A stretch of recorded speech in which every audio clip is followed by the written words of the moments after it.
Bem, bom dia, meu nome é Rogério Neves Mota, eu trabalho com HIV/AIDS desde 89, quando me graduei pela UERJ, e sou professor aqui da Unirio, Universidade Federal, na Universidade Federal do Estado do Rio de Janeiro. Parece um paradoxo, né? Federal do Estado, mas não é a FRJ.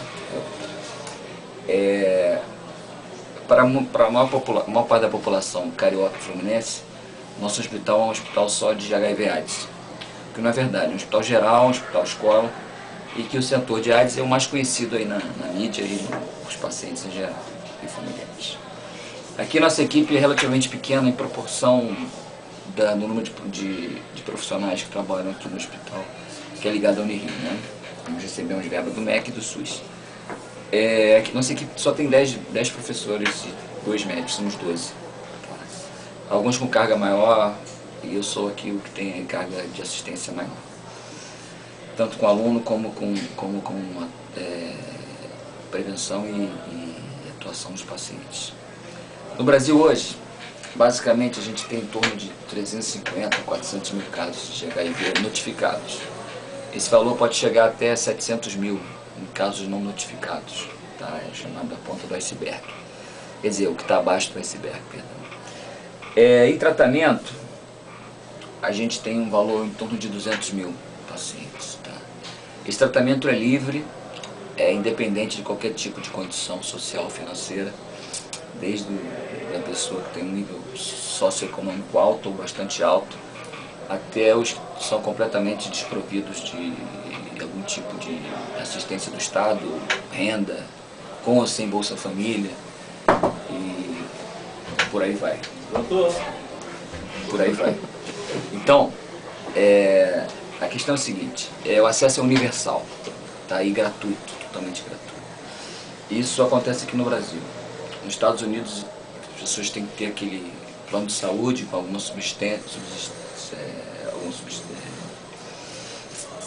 subsídio, né, do Estado, o Estado com E maiúsculo. E alguns países da Europa ele é totalmente pago. Tá? A França precisa também de um pequeno subsídio e uma pequena contribuição do paciente, enquanto na Itália ele é praticamente privado. Tá? Essa onda aí do Berlusconi privatizou quase tudo. Na África, todos conhecem, né, onde a humanidade começou, e eu acho que onde a humanidade vai acabar. A tendência dos países envolvidos é querer que todo mundo morra. Desculpa a sinceridade, né? E a África daqui a uns 30, 40 anos ela vai ser uma África muçulmana, né? Os 5 ou 6 países lá do norte da África vão descendo e a África branca vai tomar conta. A África do Sul é o país com maior prevalência e incidência de casos de AIDS, apesar de ser o país mais rico da África negra. Tá? Inclusive já houve um congresso mundial de AIDS na África do Sul. Cerca de a cada 3 pacientes, um é contaminado. Uma estatística absurda. Tá? Bem, voltemos aqui ao micro. No Gafrio nós temos cerca de 3 mil pacientes, incluindo as crianças, no tratamento. Tá? Desses, cerca de 80% ou 90% recebem medicamentos. Tá? Os medicamentos, eles não são inócuos, têm seu preço, tanto financeiro como para a saúde dos pacientes. Né? E não existe esse mito, me contaminei, então vou tratar, vou ficar bem. Vai ficar bem, do ponto de vista imunológico, virológico, mas é difícil um paciente que tenha tolerância total aos medicamentos.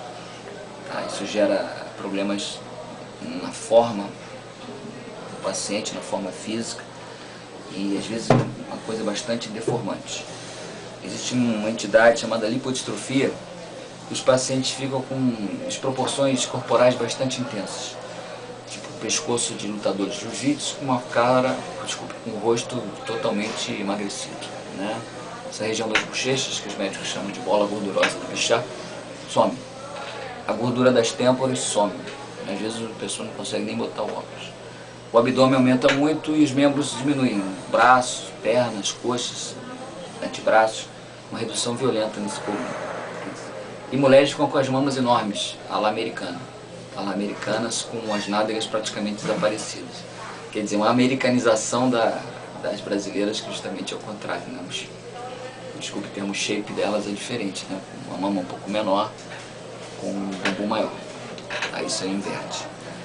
Alguns até gostam, né? Porque dá uma distribuição e tal, e a maior parte detesta de ficar desse jeito.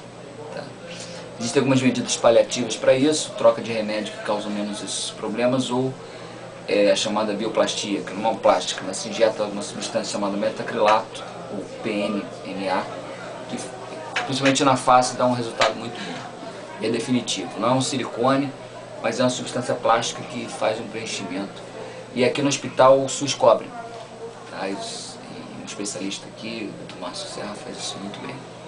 Tá? Até com uma fila de espera bastante rápida. Tá? Quanto à questão da onda de tratamentos, no início a gente só tinha pacientes homossexuais de alto nível socioeconômico. Eram arquitetos que viajavam pelo mundo, eram artistas plásticos, cineastas, eram músicos que tinham uma alma cosmopolita muito grande. Tá? Eles tinham capacidade de ir para outros países e adquiriam os vírus lá fora. Aqui é uma proletarização desse perfil. Né? Eram as pessoas mais humildes, manicures, borracheiros, motoristas de ônibus, pedreiros, que começaram a adquirir essa doença. A terceira onda foram as mulheres, mas não prostitutas ou travestis, desculpa, travestis não são mulheres, mas que começaram a adquirir o vírus não por promiscuidade, mas sim por monogamia. Adquiriram do seu melhor amigo, adquiriram do seu noivo, se é que não existe noivo, adquiriram dos seus parceiros fixos, maridos e namorados. E às vezes uma garota de 17, 18 anos só teve um parceiro e adquiriu desse rapaz. Tá? Então o número de mulheres tem crescido muito.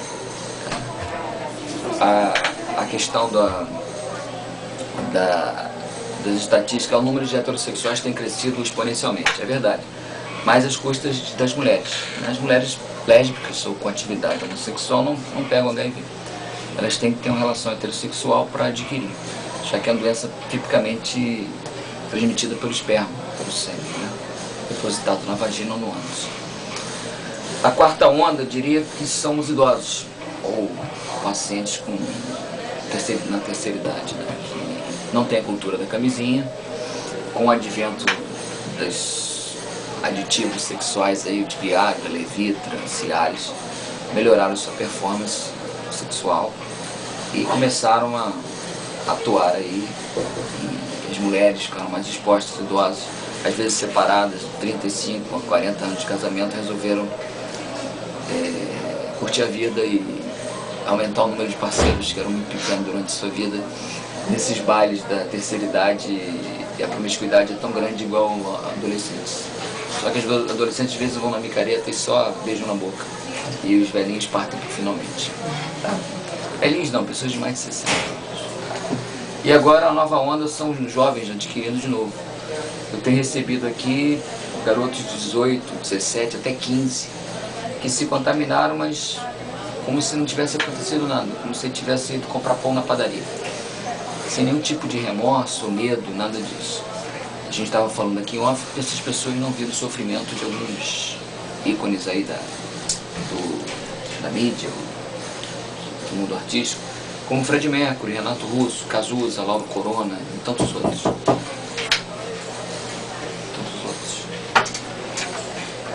10 minutinhos. Então, e a questão dos medicamentos. O Brasil é o melhor do mundo em distribuição de medicamentos, é verdade. Tá? Mas como tem uma saúde em geral bastante precária, isso acaba, digamos assim, interferindo, né, contaminando esse programa. Tá? Às vezes as pessoas não conseguem leito para internar, não conseguem as medicações de suporte, né? Não é só coquetel, tem que usar às vezes remédio para pneumonia, para diarreia, para infecções de pele. E nem sempre isso é conseguido, principalmente nos hospitais grandes. Há um paradoxo que o Hospital do Fundão, o Hospital da UERJ, o Hospital da UF, nosso, a gente tem coquetéis assim, disponíveis na hora, a gente quer dar, a pessoa vai lá, pega na hora, enquanto no posto de saúde não é assim, tem que encomendar, esperar 1 ou 2 meses. Mas a gente não tem remédio de suporte, a gente pede um Bactrim, um fluconazol, uma medicação para pele e não consegue. Tá? Então é um paradoxo, tem remédios caríssimos e remédios baratos não tem. Isso em qualquer hospital grande. Tá? E aos poucos os meninos vão vendo que tem problemas, né? Começam a ter lipodistrofia, que aparece em torno de 6 a 9 meses. Geralmente são pessoas que cultuam o corpo, né? O homossexual masculino, a maior parte deles, eles têm uma hipervalorização da imagem, né? Alguns têm até vigorexia, e isso causa bastante perturbações sociopsicológicas nesses rapazes. Tá? Aí depois que a ficha cai, o problema vem pra gente. Tá? A questão da distribuição da medicação, ela é ininterrupta. É a exceção da exceção da exceção que falte algum mês determinados comprimidos. Tá? E houve quebra de patentes de alguns deles. Tá? Existe uma lei, um acordo TRIPS, da Organização Mundial do Comércio, da OMC, que quando você lança um remédio, ou você não, um laboratório farmacêutico, quase sempre estrangeiro, geralmente americano e europeu, a marca tem que ser mantida por 5 anos. Depois disso, essa patente pode ser quebrada ou não, de acordo com o governo brasileiro e a empresa. Às vezes dão um desconto de 50%, 60% e a patente é mantida. Alguns foram quebrados, o preço cai e o Brasil está comprando alguns medicamentos agora da Índia. Além de ter 3 laboratórios estatais que produzem os medicamentos. A Fiocruz, um laboratório em Pernambuco, um laboratório em Niterói e um laboratório em Goiás. Estatais. Isso facilita e cai o preço também. Tá? A gente falou da lipodistrofia, mas existem alguns outros efeitos colaterais, como osteoporose,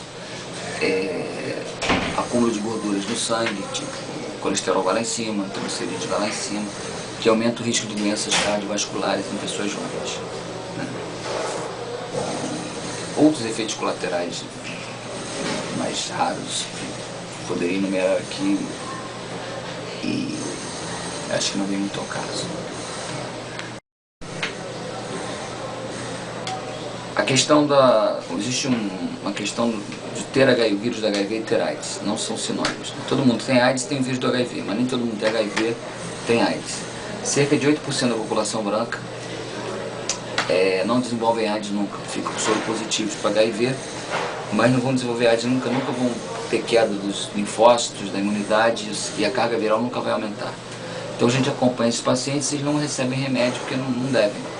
O remédio vai atrapalhar o organismo deles. Ficam numa boa. Infelizmente isso é mais raro em negros. Os negros são mais suscetíveis ao HIV. A questão dos Estados Unidos, o número de casos novos estabilizou, no Brasil está quase estabilizado, né? Diferente você ter um montante que já está acumulado do que receber novos casos. Na América Central isso ainda está num patamar de novos casos, e com a abertura dos países comunistas, os últimos que restam, né? Cuba agora nem tanto, a China agora nem tanto, e a Coreia do Norte também agora nem tanto. Os números de casos que estavam engaiolados, né, pela censura explodiram. Com a deterioração da União Soviética em 91, também as repúblicas soviéticas, tipo Cazaquistão, Azerbaijão, Tajiquistão, Uzbequistão, começou a despocar também esses novos casos. Tá? O país que tem menos AIDS no mundo é a dupla Austrália e Nova Zelândia. Existe um pacto lá que tudo dá certo nesse país, impressionante, tudo dá certo lá. Até os presidiários lá colonizaram esses países, e quem diria que os países são mega desenvolvidos e tem campanhas muito boas lá, não se sabe muito bem por que acontece isso. Tailândia é altamente prevalente, né, o grau de infecção. No Brasil, digamos que a infecção está em taxa de crescimento mais baixa do que se esperava. Havia um mito que no ano 2000 morreriam todas as pessoas de AIDS, né? A gente está estabilizado em 40 milhões de casos, não necessariamente 40 milhões de doentes. Tá? E aqui no Brasil a gente deve chegar a uns 700 mil, isso é uma projeção, tá? Não há relato de notificação desses pacientes. Tá? Aí nas cidades fica um ranking, Santos em primeiro, às vezes é São Paulo, às vezes é Itajaí, né? Vocês devem saber que do Espírito Santo para cima ninguém usa droga injetável, mas do Espírito Santo para baixo as pessoas usam muito droga injetável. No interior de São Paulo, Paraná, Santa Catarina, Rio Grande do Sul, as pessoas usam cocaína injetável, às vezes até heroína, os mais ricos, e isso causa também transmissão. Hemofílicos recebem transfusões crônicas, acabou isso, tá? Isso era muito até 86, né? Foi Betinho, Chico Mário, Mifilo, tantos outros. E a transmissão do mãe para o filho, que é o chamado a transmissão vertical, também está bastante controlada. Nossa taxa aqui no Gafre é menor que 1%. Existe todo um protocolo, todo um tipo de abordagem nas mães e no feto para esse bebê não nascer contaminado. Tá? Pré-natal hoje é obrigatório o médico oferecer à mulher o teste anti-HIV. Ela não é obrigada a aceitar, mas geralmente aceita. Tá? E é muito comum a mulher ser assintomática, ou seja, não ter sintoma nenhum, descobrir que está com HIV na gestação. Tá? Isso cria às vezes um problema, a gente vai, marido, um parceiro que fecundou, ele também está. E no Brasil existe uma questão do bissexualismo, né, nivelado e tal, principalmente nas classes mais baixas, homens que têm relações sexuais com outro homem de forma ativa, não se auto-veem como homossexuais. O homossexual para ele é a bichinha que tem 3 jeitos e faz sexo passivo. Tá? Então, nas baixas rodas, penetrar homens não é considerado um ato homossexual, mas ele é um bissexual. Qualquer contato sexual com o indivíduo do mesmo sexo é considerado uma prática homossexual, embora nessas pessoas elas não encarem dessa forma.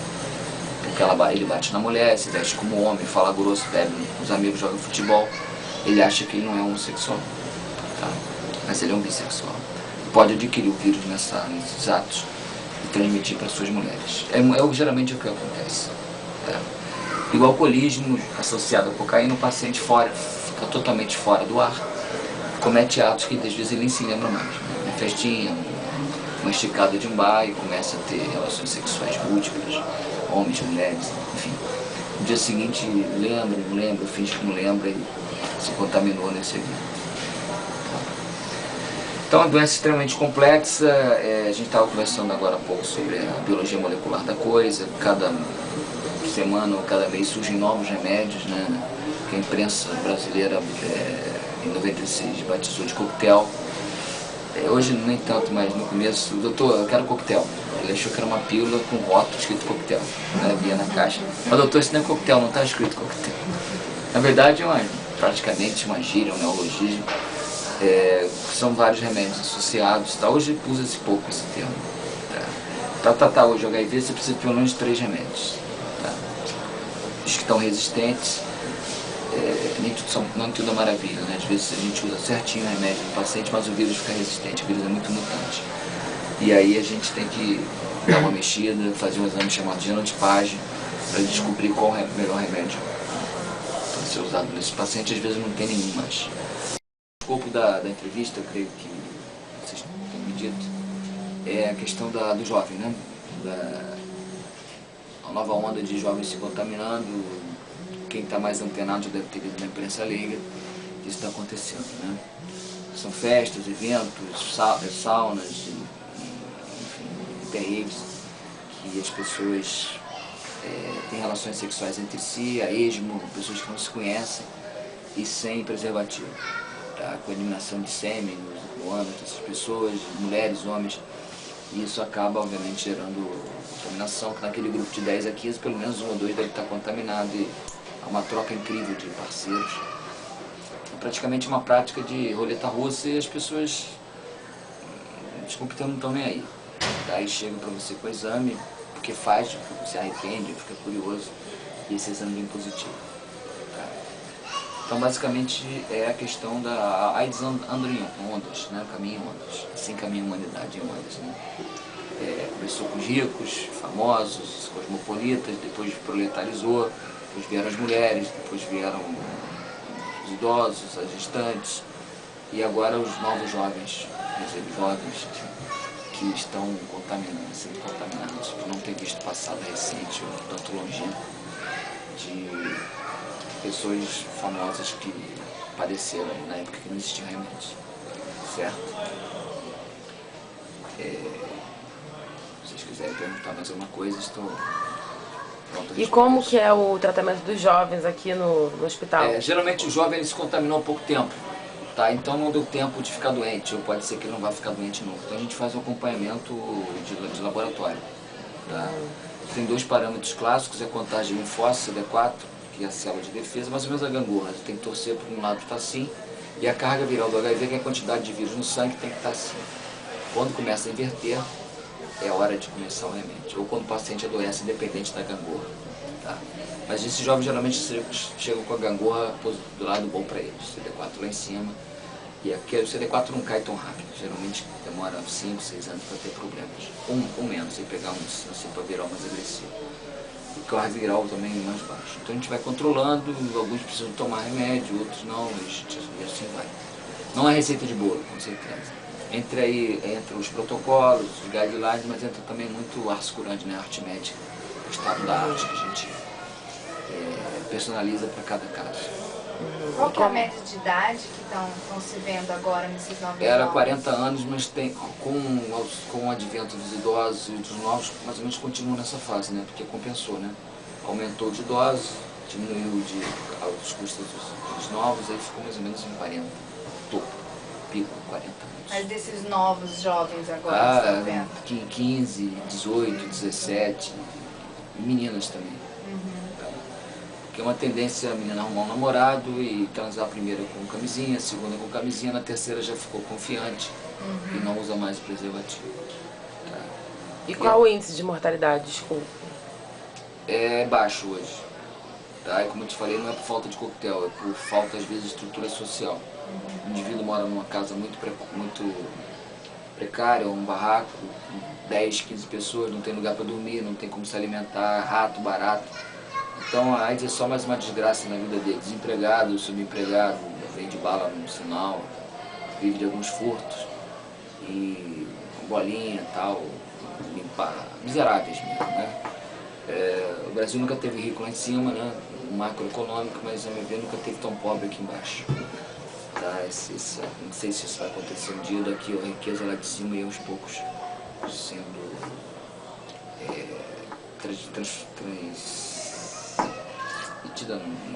digamos assim, transferida das classes mais baixas. Embora relatos aí que a classe C virou B, né?